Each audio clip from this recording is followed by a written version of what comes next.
Al pie de las cimas más altas del Pirineo vasco, encajonadas entre Navarra y el Bearno, se extienden las tierras de Zuberoa. Es el territorio más pequeño y menos poblado de Euskal Herria, un racimo de villas y aldeas sumergidas en un mar verde de bosques y prados inacabables. Es un reino de valles secretos, en los que resuenan cantos misteriosos, viejas leyendas y antiguas tradiciones.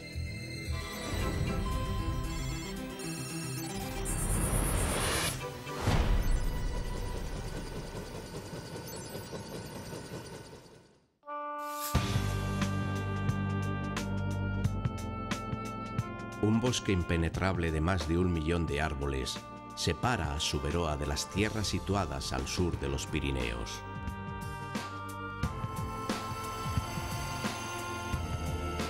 Es la selva de Irati, un inmenso hayedo deshabitado en el que hasta el siglo XX no se abrieron los caminos por los que pudiera atravesarse. Por encima de los árboles,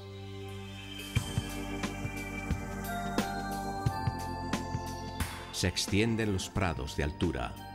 También este es un espacio despoblado, aunque aquí desde mayo a noviembre pastan más de 15.000 ovejas trashumantes que regresarán al valle para invernar cuando lleguen las nieves.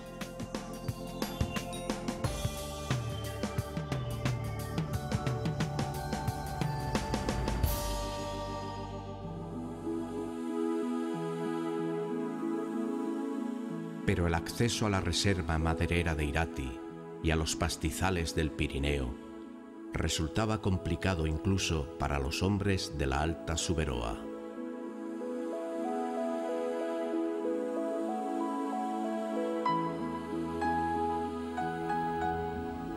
Los pastores y leñadores que venían del norte se daban de frente con cañones y gargantas de paredes verticales, o con murallas verdosas como el Pico Escaleras, con sus peldaños tallados a la medida de algún gigante monstruoso que ni siquiera las nubes consiguen ascender.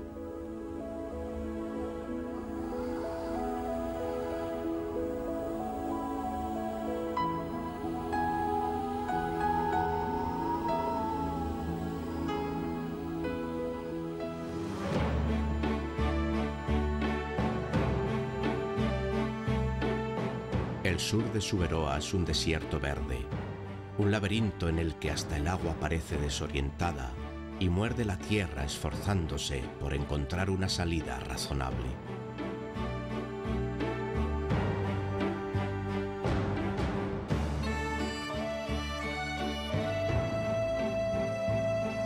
Así nace el río Apurra, contorsionándose como una serpiente húmeda, abriéndose paso entre los contrafuertes herbosos de Arbailla, donde el ganado tiene que hacer equilibrios para no rodar pendiente abajo.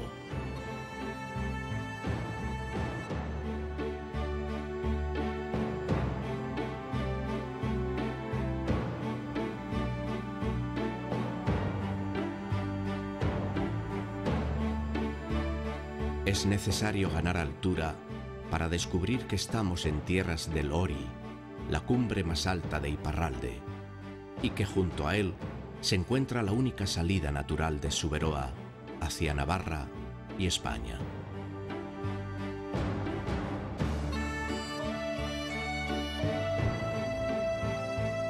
La salida es el puerto de Larrañe, que a menudo permanece cerrado por la nieve. Nadie diría hoy que esta tranquila aldea de Larrañe fue una villa aduanera del rey de Francia por la que pasaban viajeros, emigrantes, contrabandistas y guerrilleros, y que incluso llegó a ser un pequeño centro industrial, con 15 hornos de fundición, alimentados por el carbón vegetal de estos bosques.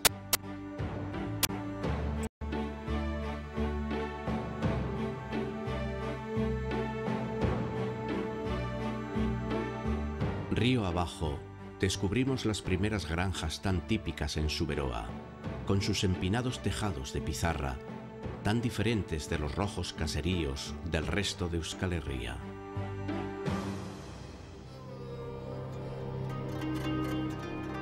Todas las aguas del deshielo se reúnen en un solo cauce poco antes de llegar a Ligi, para formar el Sesón, el gran río que recorre Suberoa de sur a norte.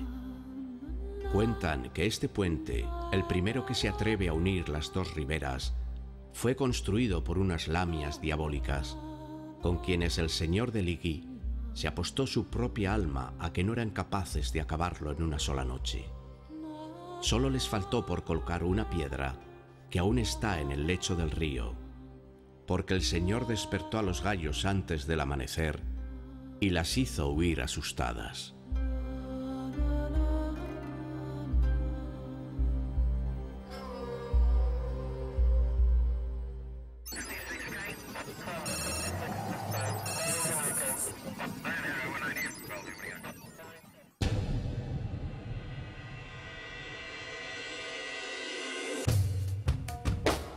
Cuando las aguas se calman y el valle comienza a ensancharse, aparece de pronto Atarratze, un viejo burgo real, una pequeña ciudad-mercado fundada en el siglo XIII por el vizconde de Suberoa, en la que las casas se apretujan en torno a una oscura plaza porticada.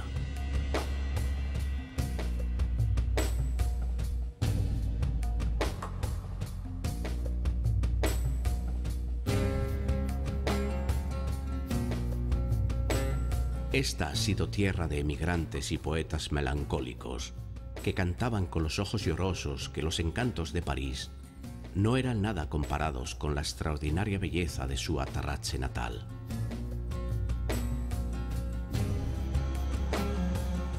Otras canciones, mucho más antiguas, nos recuerdan que donde hoy está la iglesia se alzaba el palacio del poderoso barón de Luxe, un anciano con el que obligaron a casarse a la niña María de Yaurgain, vendida por su propia madre como si fuera una ternera.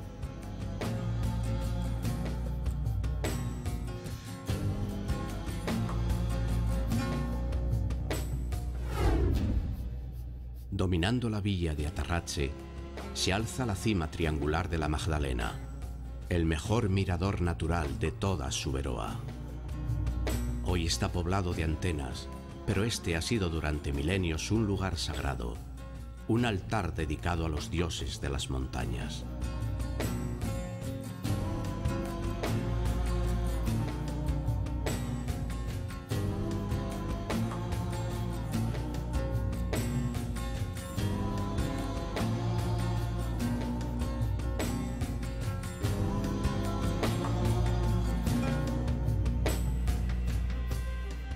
Al volver al nivel del río, descubrimos el palacio de Elisabea en Iruri, el Troisville de los franceses.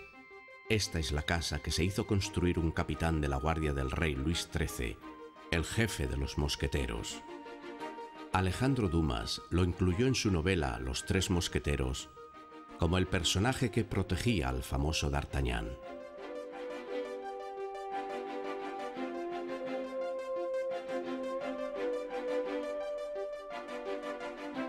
Arnaud de Peyrer, el verdadero conde de Treville, además de un formidable espadachín, era en realidad el hijo de un rico comerciante bearnés y con el tiempo llegaría a comprar el castillo de Mauleón y el señorío de Suberoa, provocando que estallase una violenta revuelta popular.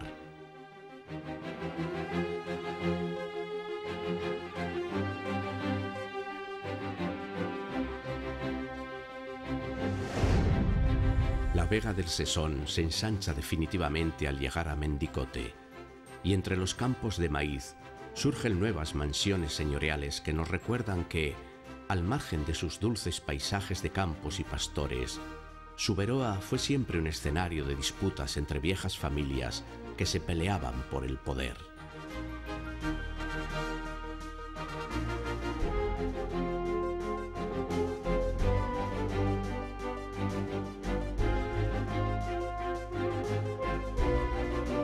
Río abajo se alza Gotañe, el primero de una larga serie de pueblos con extrañas iglesias de espadañas picudas que recuerdan al Calvario de Cristo crucificado entre los dos ladrones.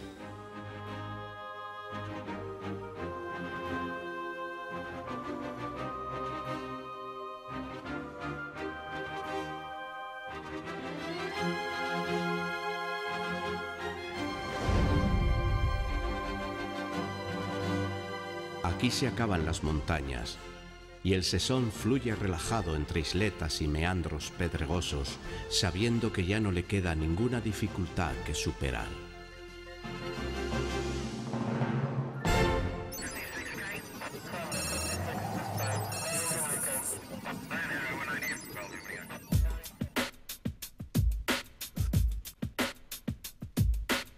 La pequeña ciudad de Maule-les-Tharres es la capital de Suberoa.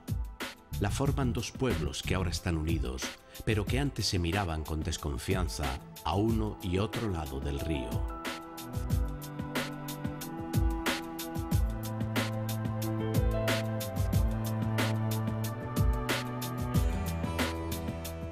La Villa Alta está dominada por un alto castillo con forma de barco. Primero fue la sede del vizconde de Suberoa. Después lo ocuparon los ingleses, que decían que era la fortaleza más segura de toda Gascuña. Luego pasaron por aquí los bearneses, los caudillos de la Reforma protestante y hasta el propio cardenal Richelieu.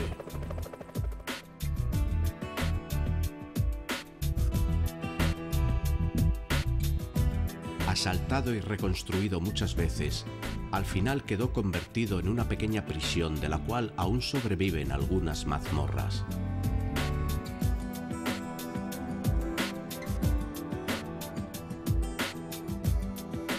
En la orilla opuesta, sin embargo, quien domina es el descomunal tejado del palacio de Arnaud Maitie, el obispo que sobrevivió a 17 tajos de espada y que consiguió expulsar a los protestantes de Mauleón.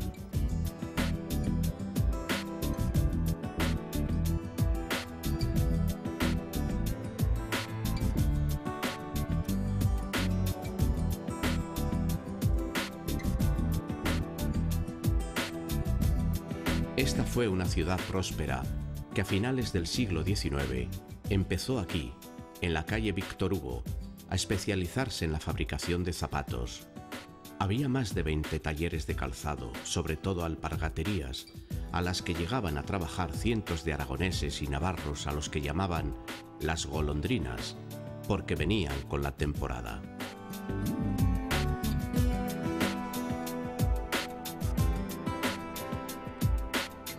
Mauleón se extiende hacia el este y ya casi llega a tocar las casas de la tranquila Chegot, presidida por la mansión de los Vela.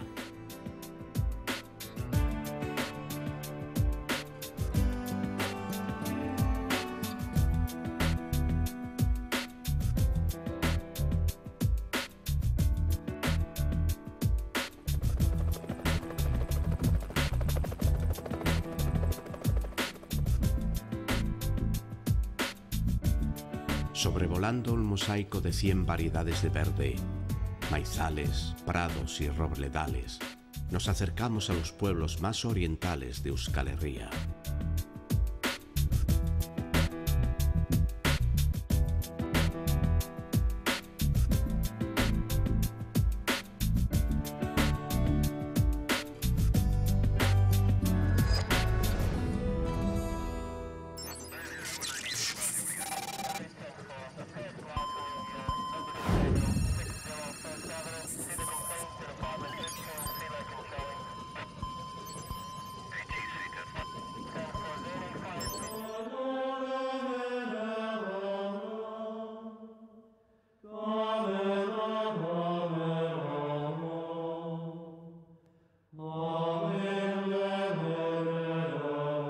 Hace muchos siglos, para los viajeros que llegaban desde el Mediterráneo, Hospitalet Pia era el primer pueblo vasco que encontraban. Muchos de ellos eran peregrinos que iban a Compostela, y para atenderles se construyó el Hospital de San Blas de la Misericordia, del que aún se conserva esta misteriosa iglesia románica, con bóvedas de sabor musulmán.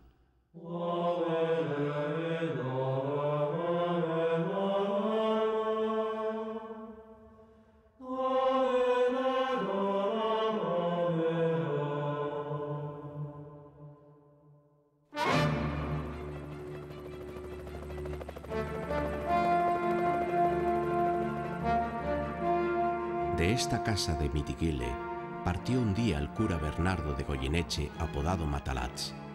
el mayor héroe popular de la historia de Suberoa, capitán de una revuelta de 5000 campesinos que al grito de «Herría, herría», se sublevaron contra los abusos del conde de Treville.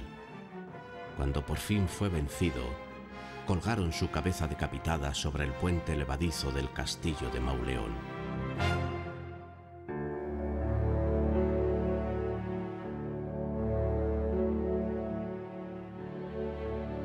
Vuelven a correr los ciervos por los campos de Suberoa, aunque ahora ya no están libres en los montes como en el pasado.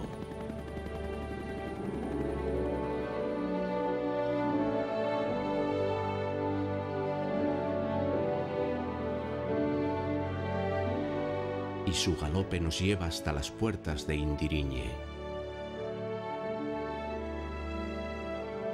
donde en un cruce de caminos se levanta la iglesia medieval rodeada de tumbas y estelas fúnebres, con su extraño campanario haciendo equilibrio sobre el pórtico.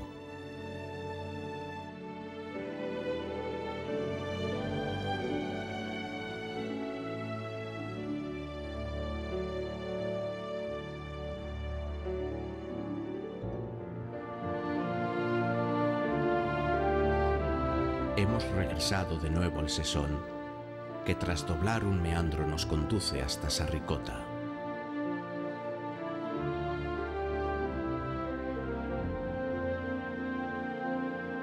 Pero antes de penetrar en el pueblo, descubrimos sobre un gran canal de agua lateral la mole del viejo palacio, hoy deshabitado, casi oculto entre sus jardines húmedos y murallas de árboles.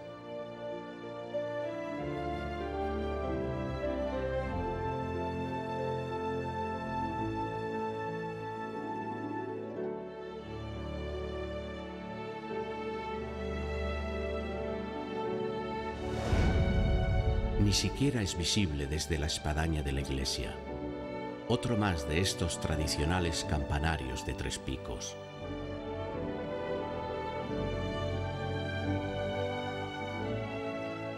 Abandonamos definitivamente el Sesón, que desde su nacimiento en las torrenteras de Lori nos ha guiado durante casi 60 kilómetros, para adentrarnos en las tierras bajas de Suberoa, las tierras de la Pecharra.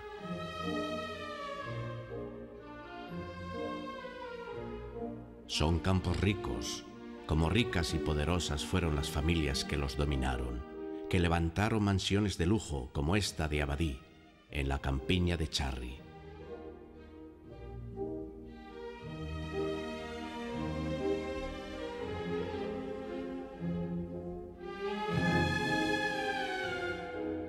Abandonada hace tiempo por la familia, y con sus antiguos salones de baile, convertidos ahora en aulas donde se aprende agricultura.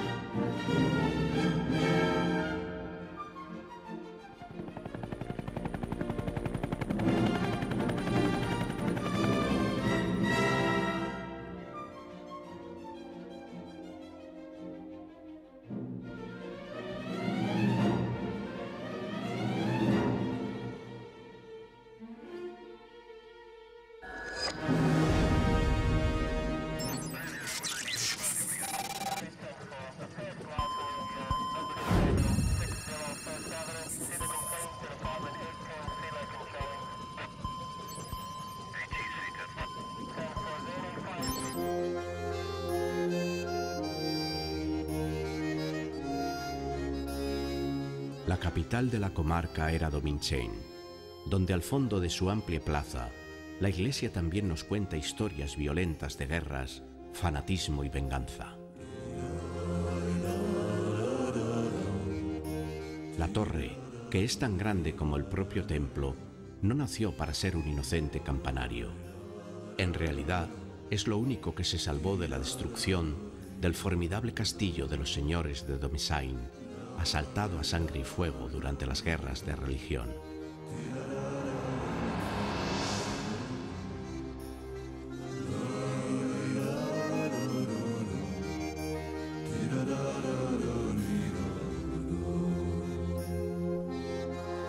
Un largo vuelo hacia el sur nos acerca ahora a Urdiñarbe, junto al río Arangorena, a los pies de otro de los castillos privados que marcaban el territorio de Suberoa y que con el tiempo han perdido todo su aire guerrero. Es la casa de Aetxe, una familia cuyas penas y desventuras se recuerdan todavía en los cantos de las tabernas.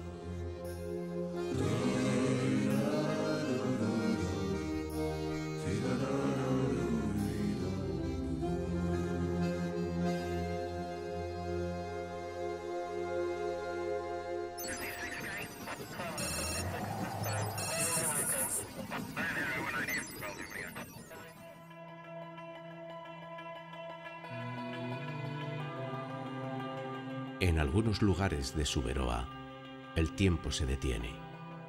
Dicen que una hija de Aetxe vino a casarse con el señor del castillo de Urrutia en Atxiriki, quien la maltrató hasta hacerla morir de tristeza entre estos muros.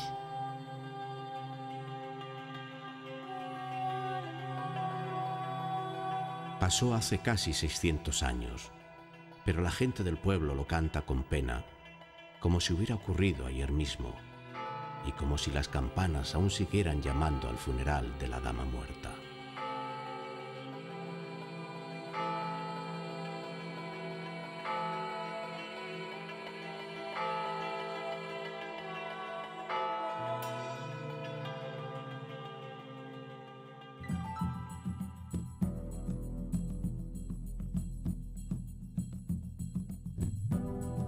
Tras superar estas lomas, las últimas casas desaparecen y el valle nos conduce hacia un bosque impenetrable. Nos adentramos en el corazón de la gran selva de Arbailla.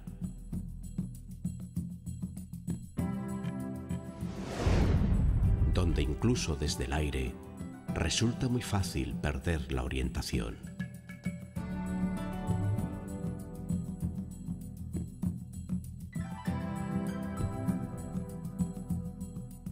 Es un bosque siempre húmedo, que retiene el agua y la filtra hacia las profundidades calcáreas de la tierra.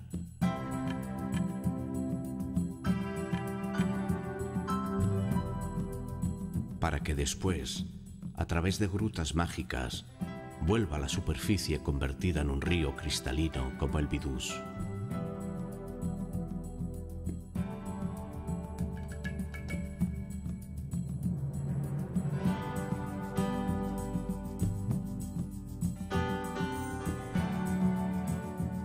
Nadie vive permanentemente en las tierras comunales de Arbailla, pero es verano y los pastores ya han subido el ganado a ocupar las 20 majadas que aquí llaman cayolares, en las que pastarán durante toda la estación cálida, de manera que el aire se llena de balidos, mugidos y cencerros.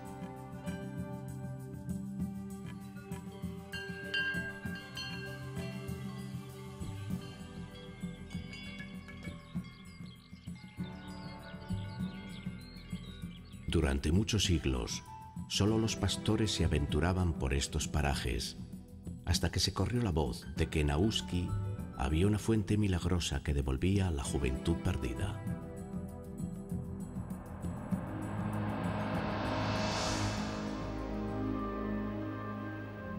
Entonces la gente comenzó a llegar, andando o a lomos de mulas, e incluso hace 150 años, tuvo que construirse un albergue porque los agüistas, como los llamaban, ya no cabían en las chabolas de los pastores.